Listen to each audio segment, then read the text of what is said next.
In Liquid Evil, Living with No Alternatives, Zygmunt Bauman does not approach evil as a dramatic force embodied in villains, tyrants, or monsters of history. Instead, he asks us to confront a far more unsettling idea, that evil in the modern world has become liquid, diffuse, mobile, difficult to locate, and almost impossible to hold accountable.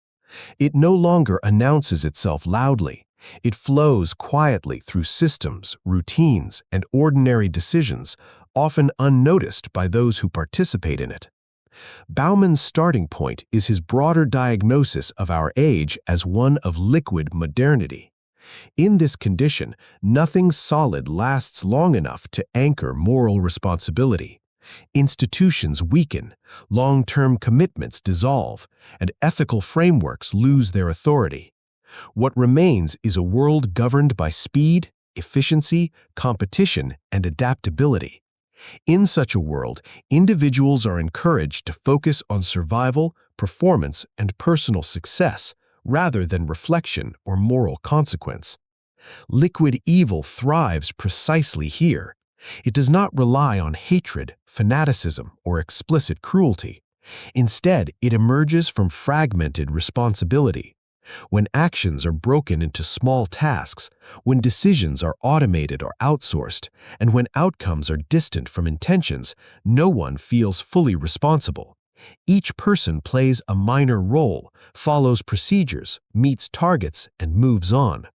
The harm produced by the system appears accidental, unavoidable, or simply how the world works. Bauman warns that this form of evil is more dangerous than traditional visible evil. At least visible evil provokes resistance, outrage, and moral clarity. Liquid evil, by contrast, normalizes itself. It hides behind legality, bureaucracy, market logic, and technological neutrality. People do not see themselves as perpetrators, but as employees, consumers, professionals, or citizens with limited choices. Evil becomes an unintended side effect of efficiency. Central to this argument is the idea of living with no alternatives. Bauman challenges the widespread belief that there is no other way to organize society, economy, or politics. This belief, often summarized as "there is no alternative," paralyzes moral imagination. When people accept that systems are inevitable, questioning them feels pointless. Moral responsibility is replaced by resignation. Ethical judgment gives way to adaptation. The book insists that the most alarming feature of our time is not cruelty, but moral numbness. When empathy weakens and critical thinking is replaced by conformity, evil no longer needs villains. It only needs silence, compliance, and the comfort of not asking difficult questions. Liquid evil, therefore, is not a historical analysis of past atrocities, nor a philosophical abstraction. It is a diagnosis of the present. Bauman invites the reader to look uncomfortably close at daily choices, institutional roles, and moments of indifference, and to recognize how ordinary life can quietly sustain extraordinary harm. This is not a book that offers easy solutions. It does something more unsettling. It restores responsibility to the individual in a world that constantly tries to take it away. If you're ready to explore how modern life reshapes morality, responsibility, and evil itself, like this video, subscribe to the channel, and join us as we dive deeper into Zygmunt Bauman's unsettling diagnosis of our world. Chapter 1. From Solid Evil to Liquid Evil: How Modernity Changed Moral Responsibility. Bauman begins the first chapter by dismantling a comforting illusion, the belief that evil belongs to the past, to dictators, totalitarian regimes, or clearly identifiable enemies. He argues that this belief survives only because we misunderstand how modernity itself has transformed the nature of evil. What once appeared solid, centralized, and visible has now become liquid, dispersed, and normalized. In earlier, solid forms of modernity, evil tended to wear a uniform. Power was concentrated. Authority was explicit. Responsibility, at least in theory, could be traced upward. When harm occurred, there were names, faces, and chains of command. Moral judgment had a target. In liquid modernity, this structure dissolves. In today's world, systems are global, flexible, and constantly shifting. Decisions are made far away from their consequences. Production is separated from consumption. Orders are replaced by targets, algorithms, incentives, and performance metrics. No single actor feels fully in control, and therefore no one feels fully responsible. Bauman stresses that this transformation does not eliminate evil, it optimizes it. Evil no longer needs intention, it only needs procedures.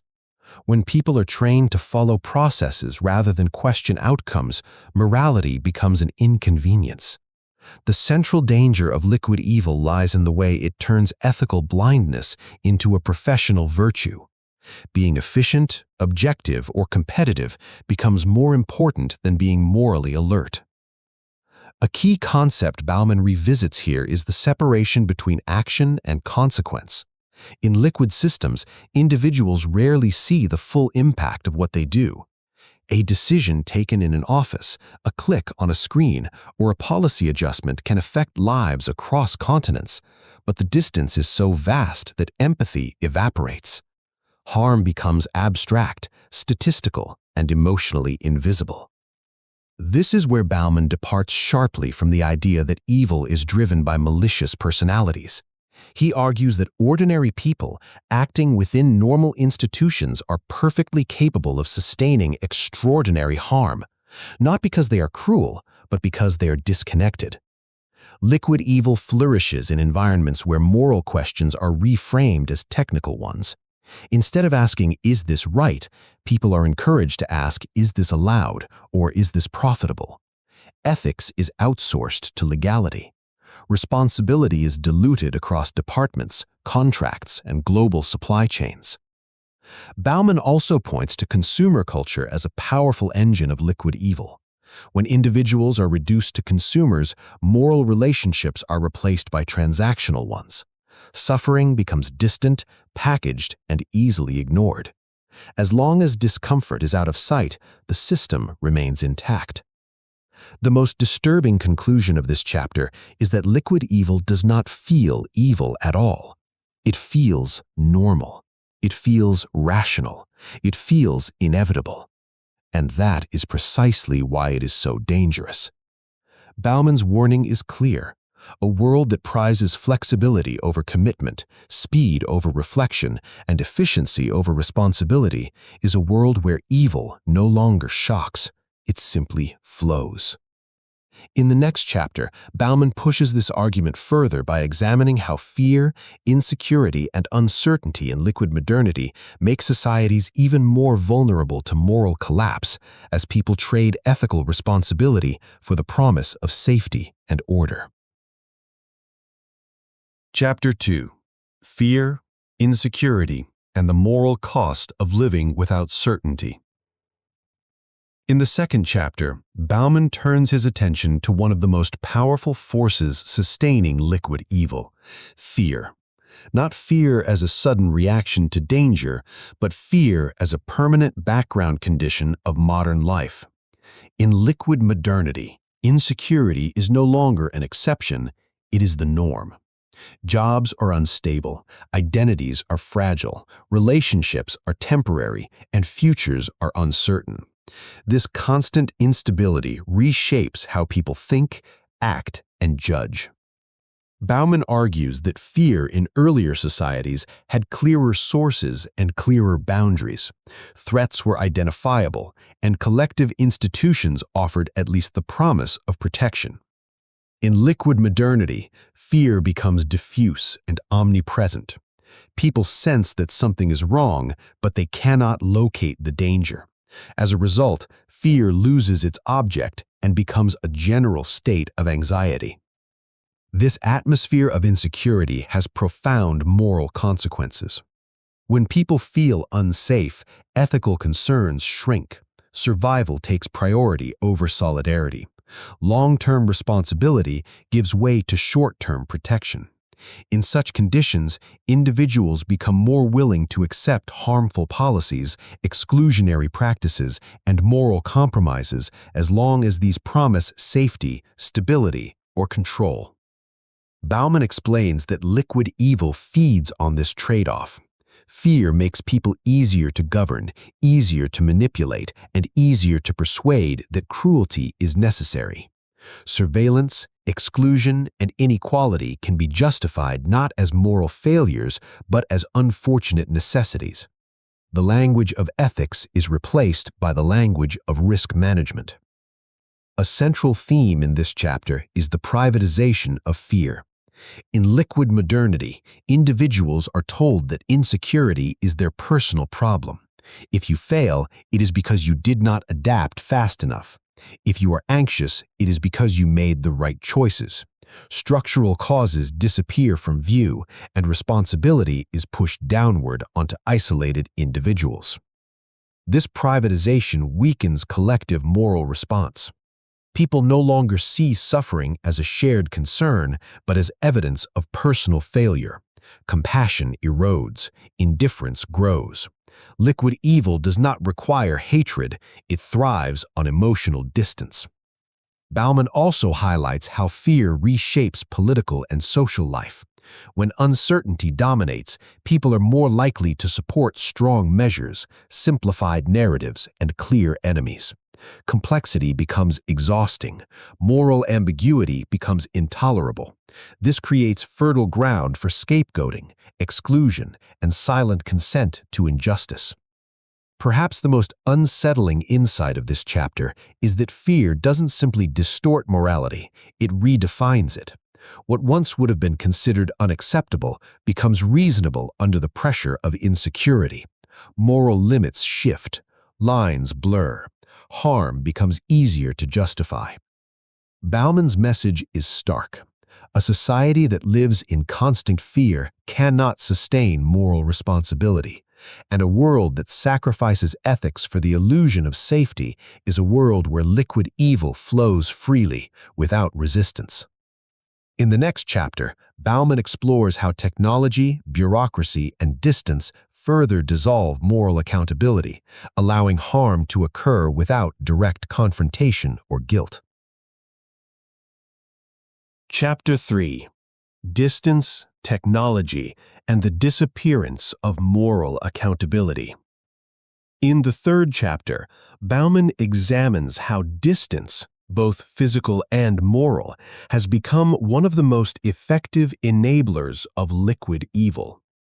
Modern societies, he argues, have perfected ways to separate actions from their human consequences. Technology, bureaucracy, and complex systems act as buffers that protect individuals from seeing, feeling, or confronting the harm their actions may cause. In earlier social arrangements, wrongdoing often required proximity. One had to see the face of the victim, hear the suffering, or witness the outcome. Such closeness made moral evasion difficult. Liquid modernity, however, thrives on distance. Harm is produced far away, delayed in time, or filtered through screens, data, and procedures. The result is a profound weakening of ethical sensitivity. Bauman emphasizes that technology itself is not evil. The danger lies in how technology neutralizes moral reflection. When decisions are mediated by algorithms, automated systems, or digital interfaces, they appear objective and value-free. Responsibility dissolves into technical necessity. People no longer ask whether an outcome is just, only whether the system functioned correctly. This technological mediation allows individuals to participate in harmful processes without ever feeling like moral agents. A button is pressed, a form is processed, a number is adjusted. The human cost disappears behind efficiency. In this way, liquid evil does not rely on cruelty or intention, it relies on moral invisibility. Bureaucracy plays a similar role. Bauman revisits his long-standing critique of bureaucratic rationality, where obedience to rules replaces ethical judgment. When people define their duties narrowly, they stop seeing the broader consequences of their actions. Each person performs a limited task and assumes that responsibility lies elsewhere. The system as a whole becomes morally blind, even though no individual actor feels personally guilty. Distance also reshapes how societies respond to suffering. When harm is abstract, statistical, or geographically remote, empathy weakens. Numbers replace faces, reports replace stories, moral urgency fades. Liquid evil depends on this distancing effect. It allows injustice to persist without provoking outrage. Bauman warns that this distancing effect is especially dangerous in a globalized world. Decisions made in one place can devastate lives in another, yet the link between cause and effect is rarely visible. Global systems operate smoothly precisely because they hide their victims. This invisibility is not accidental, it is functional. The core insight of the chapter is that liquid evil flourishes not through hatred, but through disengagement. When people no longer feel morally connected to others, ethical responsibility collapses. Distance becomes a shield, not just from suffering, but from conscience. Bauman concludes by reminding us that moral responsibility cannot be delegated to systems, technologies, or procedures. When we allow distance to absolve us of accountability, we do not eliminate evil. We allow it to flow freely, unchecked and unchallenged. In the next chapter, Bauman turns to the role of consumerism and market logic, exploring how economic rationality further erodes moral bonds and transforms human relations into transactions. Chapter 4: Consumerism, Markets, and the Moral Hollowing of Human Life. In the fourth chapter, Bauman shifts his focus to the moral consequences of consumer society, arguing that market logic has quietly become one of the most powerful engines of liquid evil. In a world organized around consumption, value is measured less by ethical worth and more by usefulness, profitability, and desirability. What cannot be consumed, sold, or optimized gradually loses its moral weight. Bauman explains that consumer culture reshapes not only economies but human relationships. People learn to treat objects, and eventually other people, as disposable. When satisfaction is temporary and novelty is essential, commitment becomes a burden. Responsibility is replaced by choice, and choice is guided by convenience rather than obligation. This transformation has deep ethical implications. In consumer societies, individuals are encouraged to see themselves primarily as customers, not moral agents. The language of rights, empathy, and solidarity is overshadowed by the language of preference, competition, and efficiency. Moral responsibility becomes optional, something to be exercised only when it does not interfere with personal comfort. Liquid evil flourishes in this environment because harm can be reframed as a byproduct of market forces. Exploitation becomes supply chains, inequality becomes market outcomes, environmental destruction becomes externalities. By translating suffering into economic terms, the market neutralizes moral outrage. Damage is acknowledged, but responsibility remains elusive. Bauman also points to the way consumerism encourages moral distance. The suffering behind cheap products, fast fashion, or outsourced labor is hidden from view. Consumers enjoy the benefits without confronting the costs.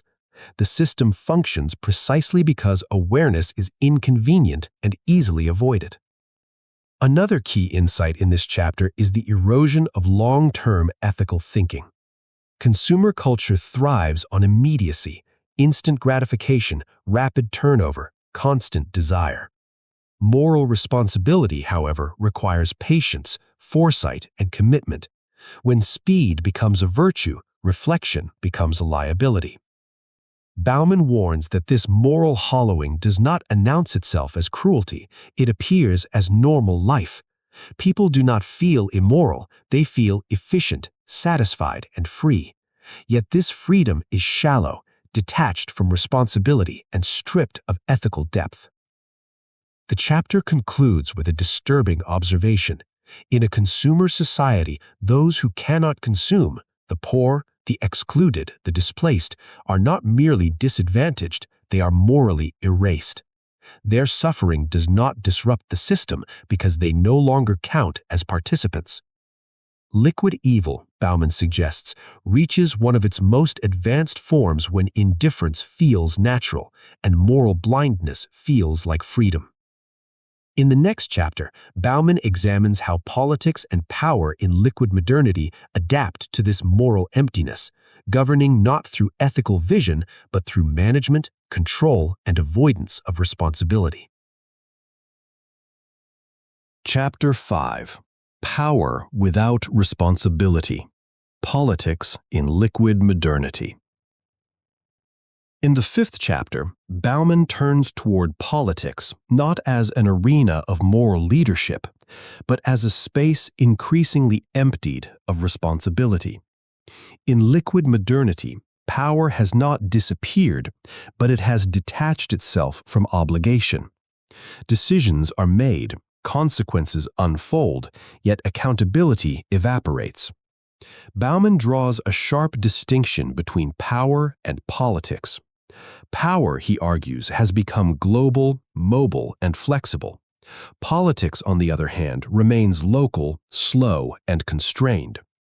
This separation creates a dangerous gap. Those who have the power to shape lives are no longer those who can be held responsible by citizens. Liquid evil thrives inside this gap. Governments increasingly present themselves not as moral agents, but as managers of inevitability. Political decisions are framed as technical necessities, economic imperatives, or unavoidable responses to global forces. Leaders claim they have no real choice. Responsibility is shifted upward to the market, global competition, or international pressures. In this environment, moral language fades from political discourse. Instead of debating justice, dignity, or human consequence, politics speaks the language of efficiency, risk reduction, and damage control. Harm is acknowledged but rarely owned. Suffering is regretted but never fully addressed. Bauman emphasizes that liquid politics does not aim to solve moral problems. It aims to contain them, delay them, or relocate them elsewhere. Problems are outsourced, borders are reinforced, and uncomfortable populations are rendered invisible. Ethical responsibility is replaced by administrative distance. Citizens, in turn, become increasingly disengaged. When politics appears powerless, people lose faith in collective solutions. Public life shrinks. Moral concern becomes private. This withdrawal further strengthens liquid evil, because systems of harm function best when scrutiny disappears. One of Bauman's most unsettling insights in this chapter is that power without responsibility is not an accident. It is a design feature of liquid modernity. Flexibility, mobility, and deniability are advantages in a world driven by speed and competition. Moral accountability becomes a liability. The result is a political landscape where no one feels fully guilty, yet many suffer. Decisions hurt real people, but responsibility dissolves into structures too complex to confront directly. Bauman closes this chapter with a sober warning. When politics abandons its moral role, society does not become neutral, it becomes vulnerable. Liquid evil fills the vacuum left behind by ethical leadership. Chapter 6. The Fragile Self. Individual Morality in a World of Uncertainty. In the 6th chapter, Bauman shifts the focus inward toward the individual, asking a troubling question. What happens to personal morality when collective structures collapse and certainty disappears? In liquid modernity, individuals are told they are free, autonomous, and responsible for their own lives.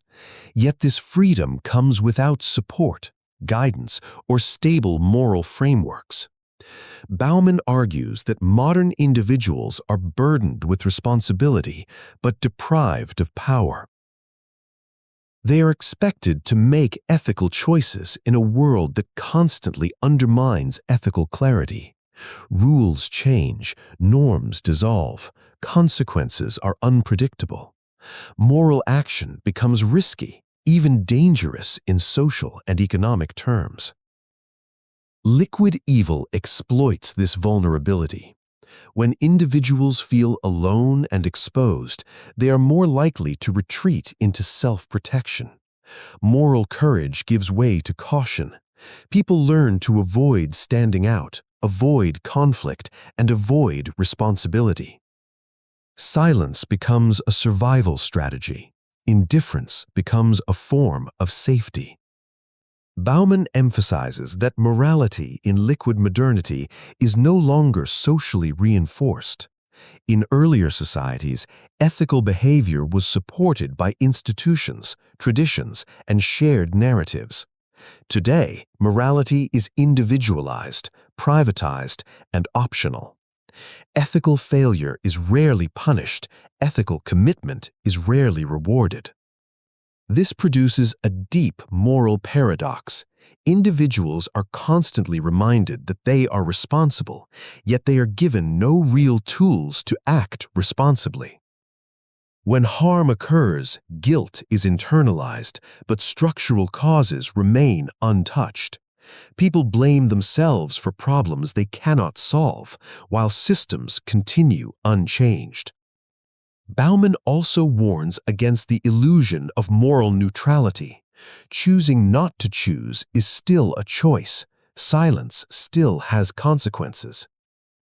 In liquid modernity, moral disengagement feels passive, but it actively sustains harmful systems. The chapter highlights how fear of exclusion plays a central role. Speaking up can threaten one's job, social standing, or sense of belonging. As a result, people learn to adapt morally rather than resist ethically. Conscience is negotiated, postponed, or suppressed. Bauman's conclusion is deeply unsettling. Liquid modernity does not destroy morality outright, it exhausts it.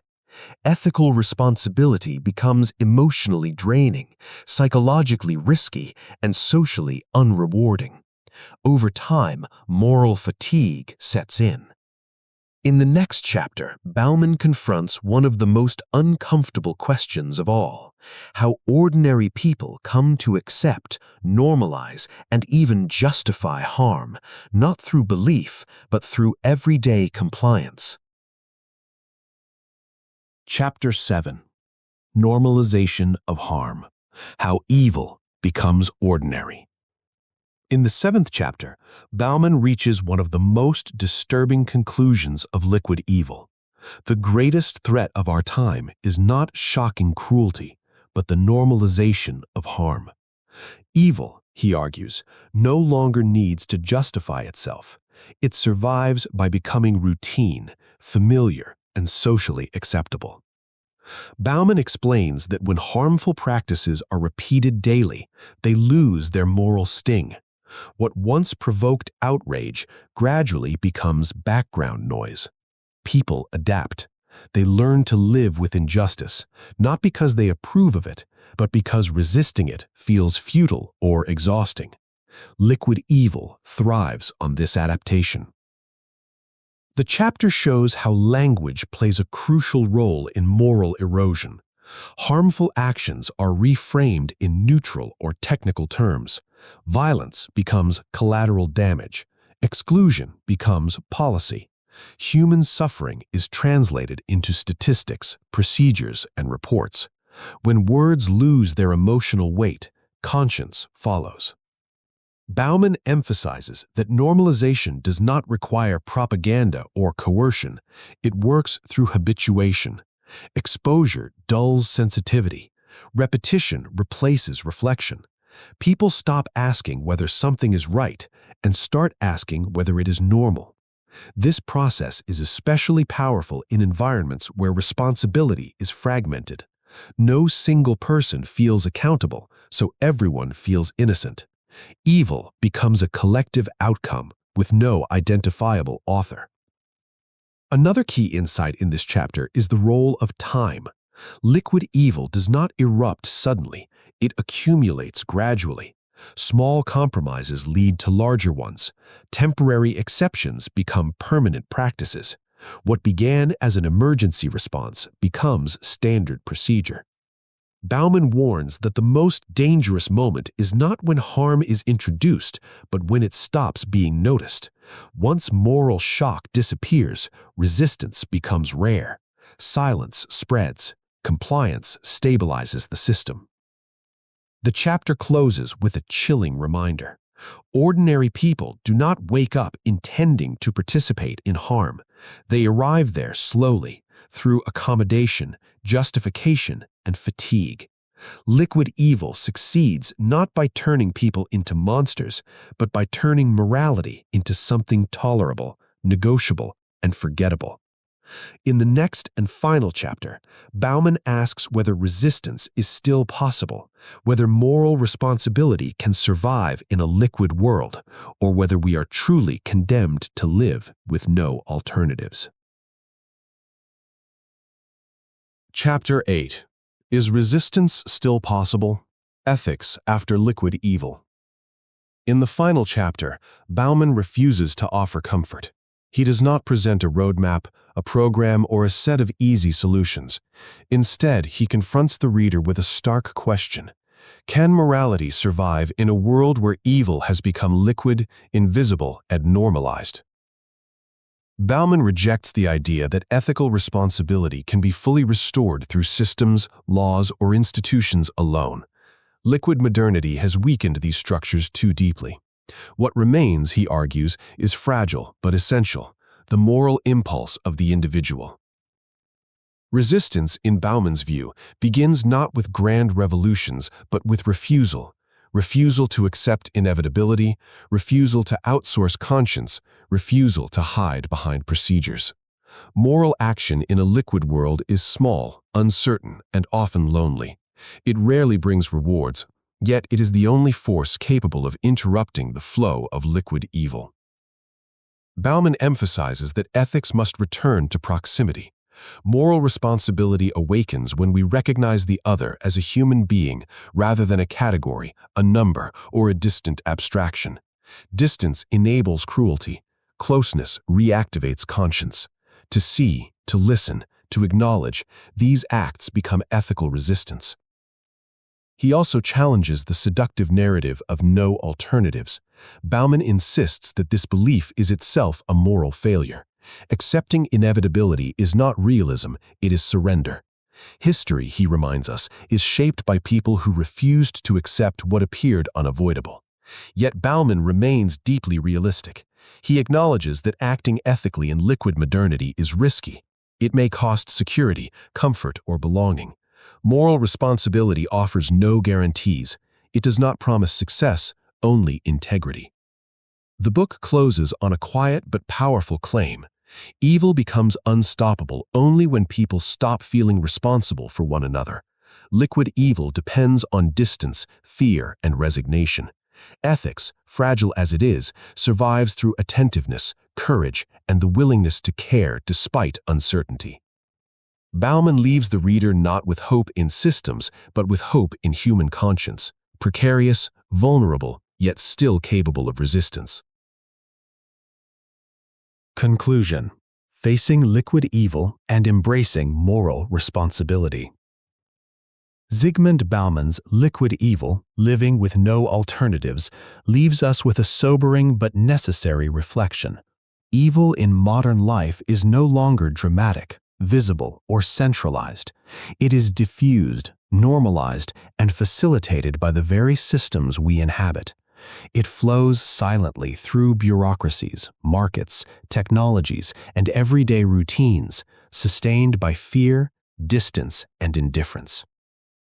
The book's most unsettling insight is that ordinary people, acting within ordinary roles, can participate in extraordinary harm, not through hatred, but through compliance, inattention, and resignation.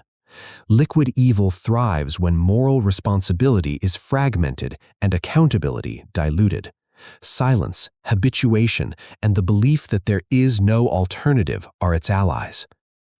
Yet Bauman offers a critical reminder: evil is not inevitable.